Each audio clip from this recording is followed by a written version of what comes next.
হচ্ছে ডুমো ডুমো কেটে রাখা আলু, টমেটো কুচি আর লঙ্কা চেরা।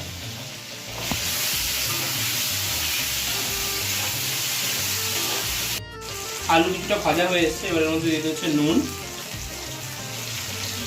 হলুদ, জিরের গুঁড়ো, ধনের গুঁড়ো আর লঙ্কার গুঁড়ো। এবার হচ্ছে মশলাগুলোকে ভালো করে কষিয়ে নেবো আলুর সাথে। আলুর সাথে মশলাগুলো ভালোভাবে কষিয়ে নিয়েছি। এবার দিয়ে দেবো ভেজে রাখা ছোলা, এবার দিয়ে দেবো হচ্ছে ভেজে রাখা চিংড়ি মাছগুলো। বেশ কিছুক্ষণ ভালোভাবে কষিয়ে নেব। সব কিছু ভালোভাবে কষিয়ে নিয়েছি। এবারের মধ্যে দিয়ে দেবো সেদ্ধ করে রাখা মোচাটা।